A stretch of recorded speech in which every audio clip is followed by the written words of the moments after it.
안녕하세요. 뉴스와 사람들입니다. 김건희 특검 발의의 주역인 김용민 의원은 특검이 통과 후 촛불 집회에 나와 이렇게 연설했지요. 여러분, 특검법 통과시키자마자 뭐라고 합니까? 용산에서는 거부권 행사하겠다고 합니다. 이게 말이 됩니까? 자기 부인을 지키기 위해서 이렇게 권력을 마음대로 써도 되는 겁니까? 반드시 경고합니다. 반드시 이번 거부권 행사는 윤석열 정권의 몰락을 가져올 것입니다. 한동훈 비대위원장이 국민의힘을 장악했습니다. 이것은 무엇을 의미하는 것이겠습니까?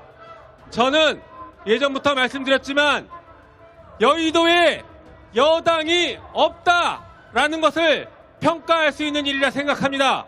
지난 대선에서 우리 민주당은 안타깝게 정권을 빼앗겼습니다. 하지만 지난 대선에서 국민의힘도 정권을 가져오지 못했습니다. 정권은 오직 검찰이 가져갔습니다. 대한민국의 여의도에는 여당이 없었습니다. 서초동에 검찰이 여당이었습니다. 그러나 그 여당이 이제는 여의도로 진출했습니다. 한동훈 법무부 장관 그만두고 여의도를 접수했습니다. 검찰 독재를 완성시키겠다고 몸부림치고 있습니다. 우리가 막아야 하지 않겠습니까, 여러분?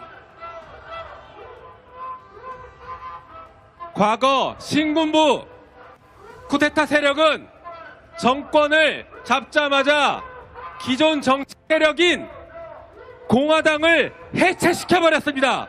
그리고 신군부가 중심이 된 민정당을 만들었습니다.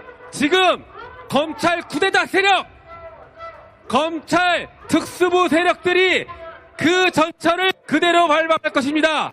저들은 국민의힘을 와해시키고 자기들이 주인이 되고 함부로 할 수 있는 그런 정당을 만들려고 합니다. 여러분들께서 특검법을 통과시켜 주셨던 것처럼 국민의힘을 와해시키고 검찰 독재 정당을 만드는 것을 반드시 막아 주셔야 합니다, 여러분. 자, 김용민 의원이 최근 지속적으로 강조한 것이 국힘은 여당이 아니었다는 프레임이지요. 신군부는 집권하고 기존 정당인 민주공화당을 해체시켰습니다. 그리고 자신들이 중심이 된 민주정의당을 만들었습니다. 역사는 반복됩니다. 검찰 쿠데타로 집권한 검찰 특수부 세력은 국민의힘을 해체 수준으로 만들고 검사들이 중심이 되는 정당을 만들 것입니다. 국힘당은 처음부터 야당이었습니다. 서초동 검찰이 여당이었습니다. 이제라도 정신 차리고 검찰 독재에 저항하기 바랍니다. 여의도 사투리 쓰지 않겠다는 한동훈은 서초동 검찰 사투리를 구수하게 구사할 것입니다. 라고 일갈한 바 있지요. 그리고 또 이렇게 발언했지요. 여러분들이 예상하시는 것처럼 그리고 바라시는 것처럼 국민의힘이 아마 한동훈 비대위원장을 중심으로 해서 검사들 혹은 검찰과 관련된 그 수많은 네트워크에 들어있는 사람들을 대거 공천을 하려고 할 겁니다. 그 과정에서 공천에서 밀려난 사람들이 이 제2요구권에 대해서 찬성 표결을 할 가능성이 충분히 있습니다. 그래서 지금부터는 국민의힘 의원들과 제가 조금 친해져 보겠습니다. 여러분, 제가 국민의힘 의원들과 웃으면서 얘기해도 제가 변전하지 않았다라고 왜 저래 그렇게 생각하지 마시고 설득하고 있구나 이렇게 좀 이해해 주시기 바랍니다. 자, 그런데 이러한 EJ의 대상은 국힘의 의원들뿐만 아니라 또 있지요. 지난 홍익표 원내는 한동훈이 비대위원장으로 내정되자 최고위원회의에서 이런 발언을 했었지요. 이제 한동훈 법무장관을 비롯한 핵심적인 정치검찰이 사실상 검찰을 떠난 계기가 됐습니다. 이제 검찰은 국민의 검찰로 돌아와야 됩니다.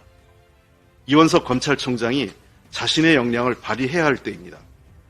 검찰의 정치적 중립, 공정하고 인권에 바탕한 수사를 정착하는 계기가 돼야 됩니다. 특히 특정 인맥 중심의 인사특혜 이제 해체하고 인사 형평성도 맞춰야 됩니다. 그것이 이원석 검찰총장의 과제입니다. 국가와 국민을 위해서 최선을 다하는 다수의 검사들이 검찰 조직에 자부심을 느낄 수 있도록 국민의 검찰로 돌아오는 것이 이원석 검찰총장의 몫입니다. 본인의 명예, 검찰의 명예를 살릴 수 있는 계기가 한동훈 법무장관의 퇴진을 통해서 만들어지길 기대해 보겠습니다. 자, 바로 한동훈 법무부 장관이 떠난 이원석 검찰인 것인데 과연 이원석은 한동훈 때와 별반 차이가 없을까요? 검사 동기이자 라이벌이었던 4살 어린 한동훈이 어쨌든 간에 계급장을 뗐고 특수부 검사 라인의 우두머리인 윤석열의 지지율이 폭락해 침몰할 때도 과연 이원석은 배 안에 남을까요? 최근 이원석이 등장한 기사가 바로 현직 검사들이 총선 출마를 위한 정치적 활동에 대해 빡쳤다는 기사지요. 지난 10월 국정감사에서 발각된 김상민 부장검사의 선거 출마용 문자질로 대검은 검사장 경고를 냈었는데 이번엔 아예 사표를 내고 출판 기념회를 준비했다니 이원석이 분노하며 비상식적이고 말이 안 되는 일이다. 엄정하게 자체 감찰을 진행하라. 라고 했다지요. 자, 그런데 가장 궁금한 것이 바로 이 김상민 검사의 출마 배경입니다. 부장검사가 단지 자신의 결단만으로 이렇게 일을 벌일 수 있을까요? 만약 윤석열과 한동훈이라는 배경이라면 이원석의 이번 조치는 정면 충돌의 메시지가 되는 것이고 특히 이것이 계급장 땐 한동훈과 몰락이 자명한 윤석열 상황을 고려한 것이라면 스토리는 더 흥미진진해지지요. 이원석의 신년사는 더 빵 터지지요. 자가 굽으면 제대로 잴 수 없다. 정치적 중립은 검찰이 지켜야 할 최우선 가치로 작은 오해의 소지도 없도록 공정하게 업무를 수행해야 한다. 범죄를 저지르고도 세력을 동원해 형사사법기관을 흔들고 사법 절차를 무력화하려는 시도가 끊이지 않는다. 죄를 지으면 벌을 받는다는 약속이 지켜지도록 노력하자 라고 했습니다. 자, 그러니까 문맥상 김건희에게도 딱 맞는 멘트들이 아닙니까?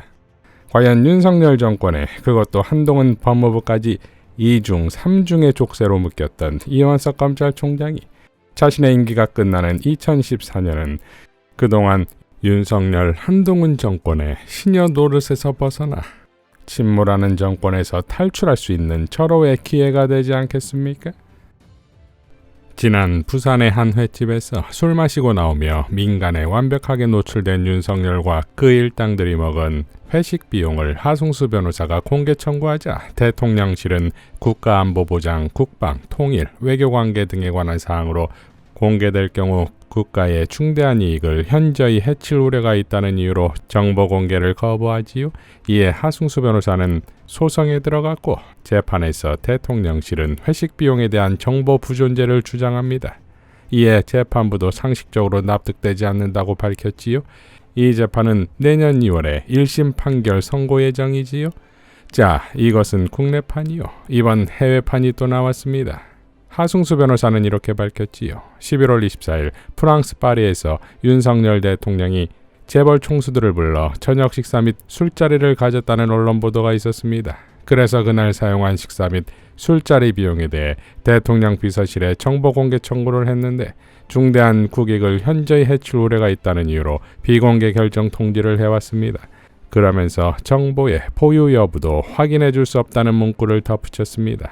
대통령 비서실 예산으로 결제한 것이라면 정보를 보유하고 있을 수밖에 없는데 왜 이런 식의 답변을 하는 것인지 도무지 이해하기 어렵습니다. 대통령 비서실은 정보의 보유 여부를 확인해 줄 수 없다는 것이다. 그렇다면 혹시나 대통령 비서실이 결제한 것이 아니고 다른 주체가 결제한 것인지 라는 의문을 가질 수밖에 없다. 대통령 비서실이 결제했다면 정보가 존재할 수밖에 없기 때문이다. 이처럼 윤석열 대통령은 해운대에서 파리까지 회식을 하고 다니면서 최소한의 투명성도 보이지 않고 있다. 많은 국민 세금을 써가며 처참한 결과를 얻은 것도 모자라 자신의 회식비와 관련해서 국민들에게 진실을 공개하지 않고 은폐하고 있는 것이다. 정말 한 번도 경험해보지 못한 대통령이다. 라고 일갈했습니다. 자, 서초동에서 전국으로, 전국에서 전 세계로 술판을 바꾼 것 말고 있겠습니까? 2024년은 윤석열 정권의 탄핵은 물론 응징의 해가 되어야 할 것입니다. 그러니 새해 벌 많이 받으세요.